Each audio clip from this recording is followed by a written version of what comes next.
Let's start back here on dear old planet Earth. Let's go back in time to the early 1960s. Maybe a few of your audience were around at that time. I certainly was. I was driving a Land Rover to India, as it happened, in the early 1960s. I spent a year in Calcutta teaching. Came back to the UK for my 21st birthday and stayed here ever since. I've been trying to get out. I have been back to India. I've been to Japan and South Africa, so I've been around. But I've never been to North America, which is a big problem because a great deal of research and information specifically about the Apollo program is something I'd like to see on the ground, to see in real life. I'm sure there's a great deal I could learn because I'm going to make a statement now, and if anybody can prove me wrong, I would like them to do so. The statement is very simple. No human has ever walked on the lunar surface. That's where we're starting from. Now, how can I support that sort of antagonistic statement? Because those of us who were around at the time, and I was certainly one of them, and I'm sure a lot of your audience were, watched those famous landings on the moon on July the 20th, 1969, when Neil Armstrong and Buzz Aldrin climbed down from the lunar module, the Eagle, walked onto the lunar surface. Armstrong made his famous statement, "It's one small step for man, one giant leap for mankind." And we all believed him because we all saw it. We saw it live on television. This was live, don't forget. This wasn't recorded. This was live transmission from the lunar surface. And that's the first problem. How on earth did they do a live transmission from the lunar surface? Any electrical engineer can tell you quite easily how much power is required to transmit a signal, a radio signal, a TV signal here on Earth. And it's about 30,000 kilowatts. They didn't have 30,000 kilowatts. They had 3,000 watts. 3 kilowatts was available for the power. So that's the first problem. How on earth did they do that live transmission? Now, we all watched that and everybody saw the same thing. So we all reckoned that it's part of our memories. Our memories say, yes, we watched that landing live on the moon, and we watched them come back, and 3 days later, July the 24th, they landed back in the Pacific on the end of their big parachutes, the red and white parachutes, and they were heroes, and they went around the world and met presidents and kings and prime ministers and popes and heads of this and heads of that. Of course it had to be real. You can't fake something like that. No, that was very real. All that was very real. And some of you may remember the famous discovery in the Rijksmuseum of the fake moon rock, which was alleged to have been presented to the then Prime Minister of Holland by Armstrong and Aldrin to commemorate their visit to Amsterdam in 1969. Unfortunately, they couldn't have presented any moon rock to anybody at that time. It was all still held in quarantine at Houston. So the whole story was a wonderful piece of fiction because it turned out to be a piece of petrified wood. Very strange, that. Things like that crop up. These stories sort of cover over the years. That happened about 10 years ago. I just want to stop you there for a second. Yeah. Why did you take such an interest in this? I mean, you watched it as a kid, you believed it. What 10 years ago, what lecture did you hear 10 years ago that changed your entire vision of what happened? It was actually about 25 years ago. And one of them is a series of lectures which has been going on now for nearly 30 years. It's called the Glastonbury Symposium, normally held at the end of July. They were talking about megaliths, ancient structures. And the person giving the lecture was talking about all these weird and wonderful structures. And he was talking about the photographs, showing a lot of photographs. And almost as an aside, he said, well, of course, you've probably seen those photographs taken on the moon. Well, they weren't taken on the moon and couldn't have been taken on the moon. Now, he didn't expand any more than that, but it piqued my interest because I had studied photography.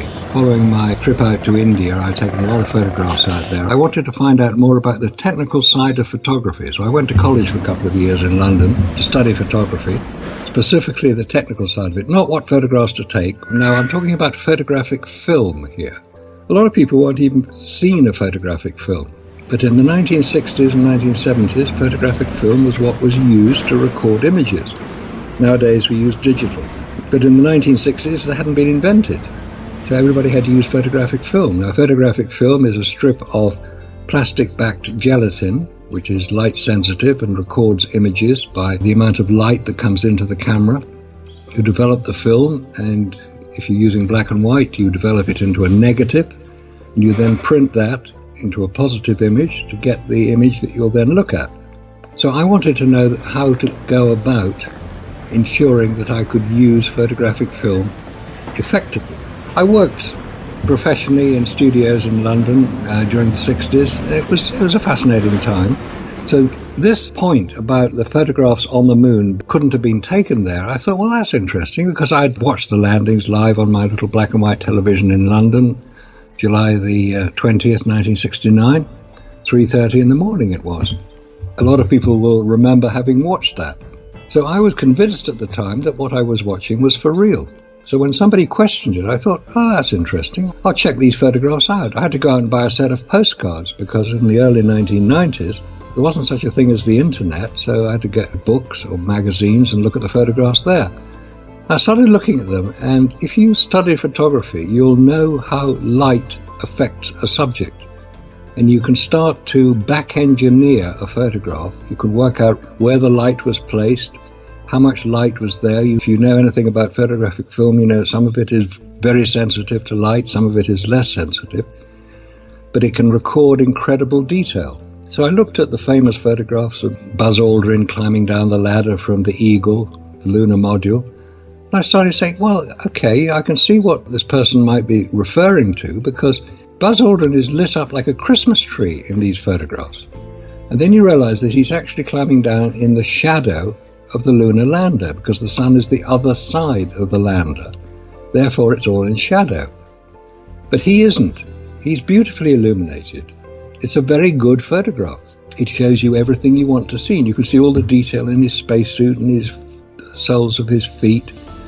And the more I looked at it, I thought, hang on a minute, there's something going on here, because I knew at that time that no auxiliary lighting had been taken on the Apollo missions. They were saving as much weight as they could. So what's the explanation for it? Oh, it's the sunlight being reflected off the super reflective surface of the moon. Well, on the face of it, that makes sense, until you start looking at it. Well, how much does the lunar surface reflect? And the answer is actually 8% of the light hitting it is reflected. So would 8% of the light hitting the lunar surface be enough to illuminate an astronaut wearing a white spacesuit and being recorded on photographic film, in this case Kodak Ektachrome transparency material? I knew from my own experience using Hasselblad cameras, which is what was being used, using Kodak Ektachrome film, how very sensitive it is to exposure. You have to get the exposure right or you ruin the shot. It's either too bright or it's too dark. I looked more at the photograph, and the directly illuminated surface of the moon, behind the spacecraft in this case, was not overexposed. But Aldrin was beautifully illuminated. And I thought, hang on a minute, there's a problem here. This photograph couldn't have been taken on the lunar surface.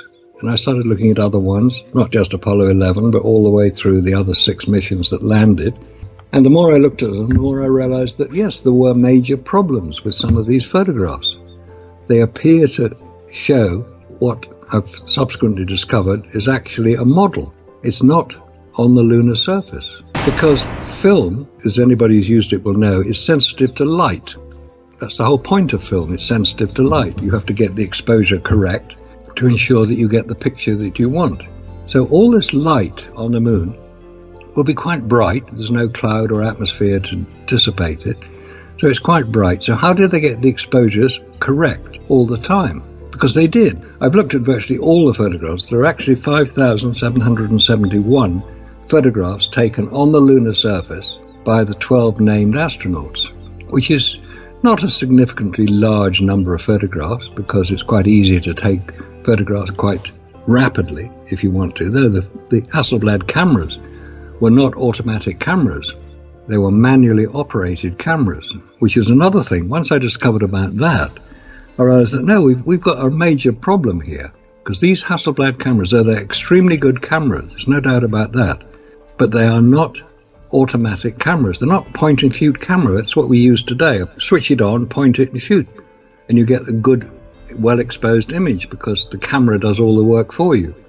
On the moon, using the Hasselblad camera, you had to manually set the focus, you had to manually set the aperture setting, the f8, f11, f16, you had to manually set the shutter speed, 1/60th, 1/25th, 1/250th, And you didn't have a viewfinder, because if you're wearing a spacesuit, you can't get your head down low enough to look through the viewfinder, which on a Hasselblad is on the top of the camera.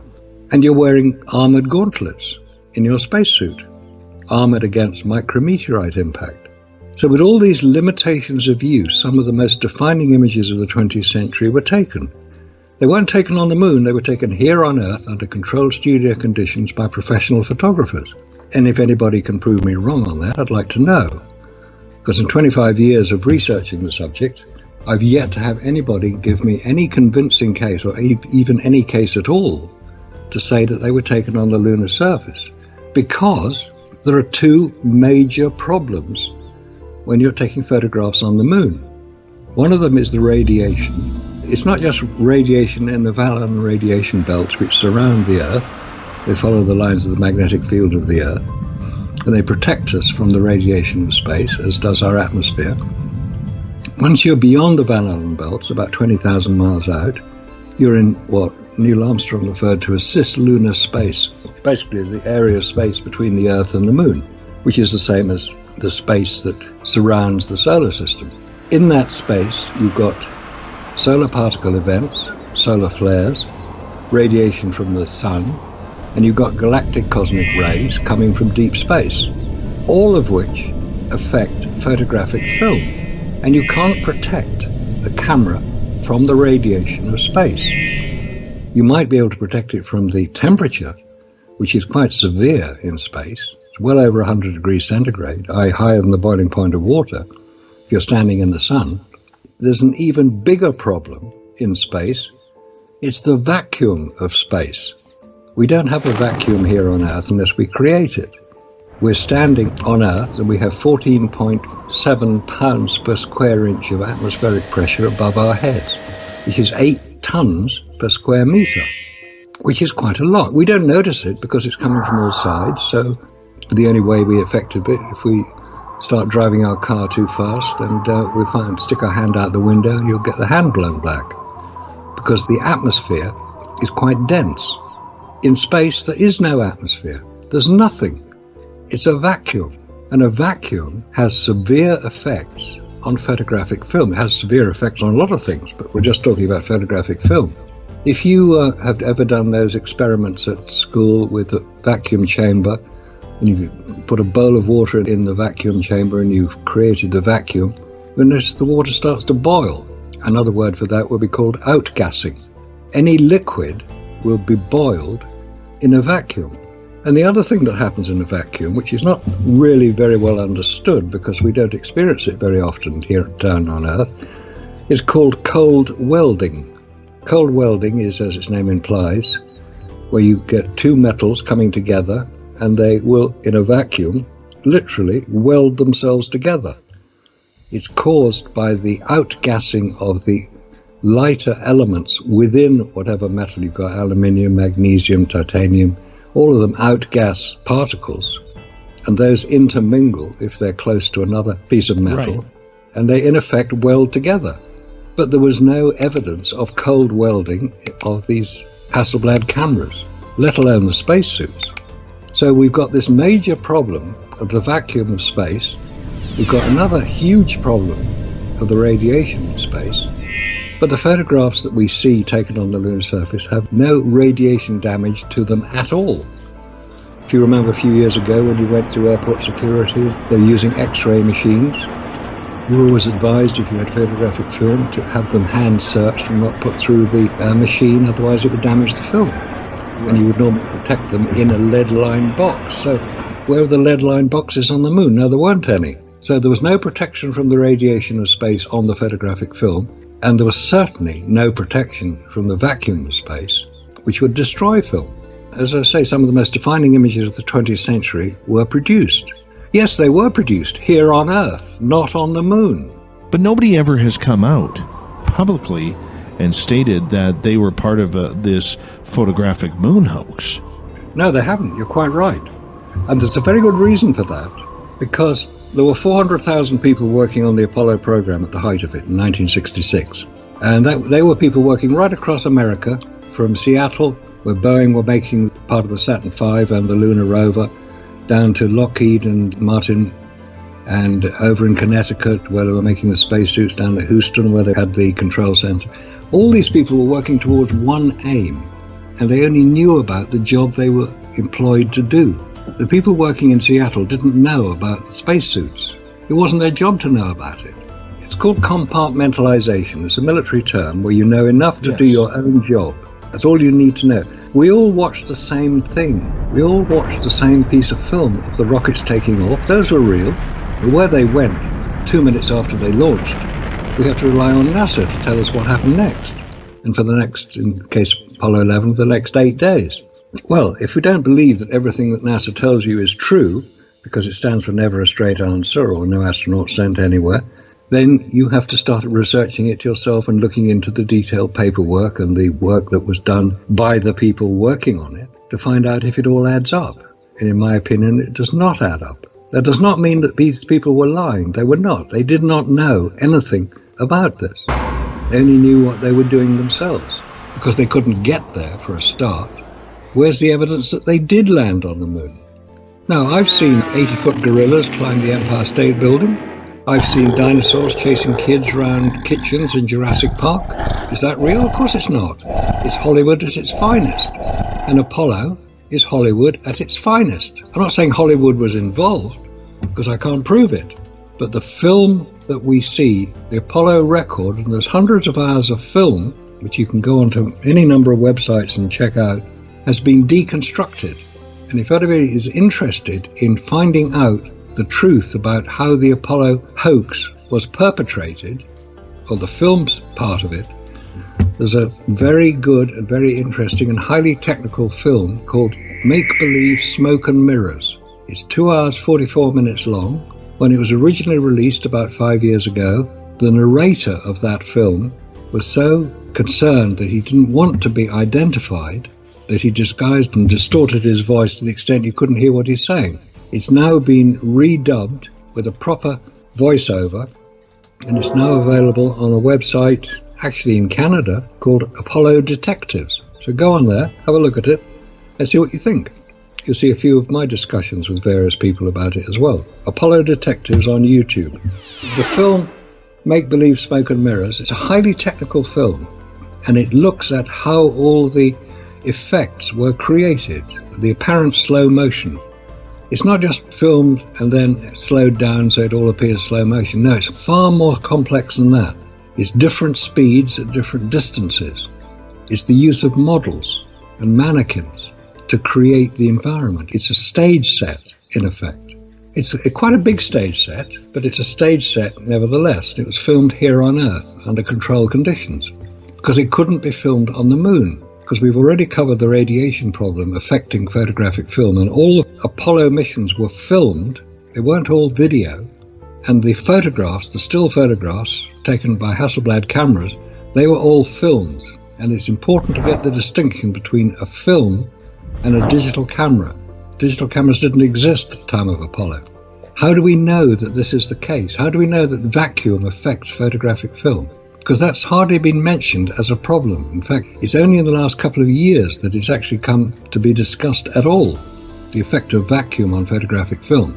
And that was a result of a lecture I attended here in London about 2 years ago, where the designer of the film cameras carried on the Hexagon spy satellite explained the details of his work. He was very proud of what he'd done. He designed and built the stereo cameras that were carried on the Hexagon reconnaissance satellite, let's call it, launched in 1971. And he mentioned, almost in passing, well, of course, the whole film had to be held in a pressurized container in the spacecraft, in the Hexagon spy satellite. I actually then asked the question, why was it pressurized? He said, very simple. Photographic film cannot work unless it is under a degree of pressure, in this case 1 pound per square inch. Not a great deal of pressure, the equivalent of flying at about 60,000 feet above Earth. That's 1 pound per square inch. At the top of Mount Everest, it's 5 pound per square inch. That's the pressure beyond which humans can't survive, because the pressure is not sufficient to force the oxygen into the lungs against the back pressure of 14.7 pounds per square inch, which is the normal pressure inside the human body.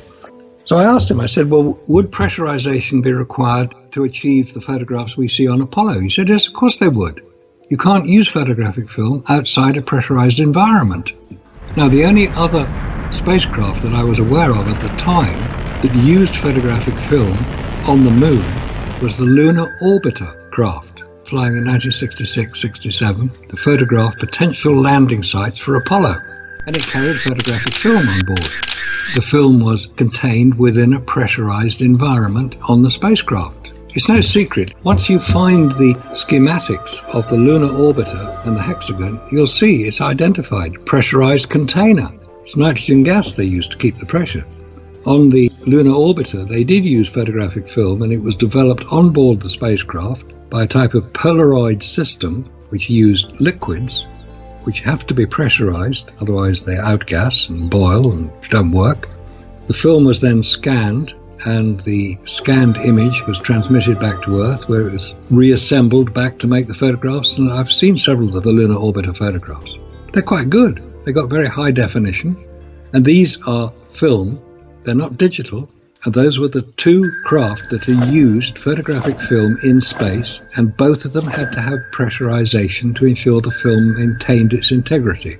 So if that's the case, these photographs of astronauts walking around on the lunar surface doing all sorts of things were taken with photographic film, but they weren't taken on the moon. They couldn't have been. The photographic film would not have worked. The cameras were not pressurized. Now, whether man landed on the moon is another question, which maybe we can come to later. But so far as the photographs are concerned, no, they weren't taken on the moon. I want to ask you this, sir, if you don't mind, and that is in regards to the technology that it took to get there. All right. I mean, it has been blown up over the last number of years that what we carry on our cell phone on a daily basis has more computers, more technology, more memory, more everything than the entire Apollo program had when they put their rockets into space. But one thing I have noticed with a lot of people who are my age and younger, the one thing that we do is we try and put yesterday's understanding of technology and mix it with today's technology with what we know. And we cannot comprehend the difference of how men and women made things work back then comparatively to how they make things work now. There's a giant confusion about that I believe is out there. What is your thoughts on that? That's an excellent point, because that more or less sums up the problems that we have. Everybody wants to believe Apollo happened, but you do have to go back to the time it happened, mid to late 1960s, early 1970s, and look at the technology that was available to design the rockets, to design all the space suits, the control centers, the lunar rovers, all the technology that was used to allegedly get man to the moon. They actually used slide rules. In skilled hands, they're very, very good pieces of equipment. They're basically a form of calculator, but they are linear. So slide rules to me are a pretty ancient technology, but that was what was used to design the spacecraft. Slide rules. They didn't use computers. Forget computer-aided design. Forget it. Didn't exist. This is the 1960s. Things were very different. And as you say, it's very hard for people to get their head around the fact that cars did not have seat belts or airbags. They were extremely dangerous machines, actually, at the time. Not by just crashing into somebody, but by what was inside the car when you were thrown around during a relatively minor accident. You could get killed by it. Steering wheel was like a 6-inch nail pointing straight at your chest. But the technology that we have today is so far different, so far advanced from what we had just 50 years ago, 60 years ago, that if you're not familiar with it, it's very hard to get your head around the fact that that could have done what we are told it did. And I say that a great deal of it couldn't have happened, mainly because the technology was so primitive at the time. It was a miracle that even that 360-foot high Saturn V rocket, and by the way, it's called a Saturn V rocket because it had 5 engines, took off, and 1 million people watched Apollo 11 take off, disappear from sight. So then what happened? And how do we know what happened? We know what happened because NASA tell us. They were the only people who had access to the communication. And we're suddenly being told that we could communicate from the moon to Earth with these astronauts driving around, on the case of Apollo 15, 16, 17, driving around in the lunar rover. And It appears the technology is advanced, and many people can understand advanced technology, but they can't understand primitive technology. And this is actually primitive technology. The computers on board the Apollo command module, known as the AGC, the Apollo Guidance Computer, was a very, very primitive, by today's standards, piece of equipment.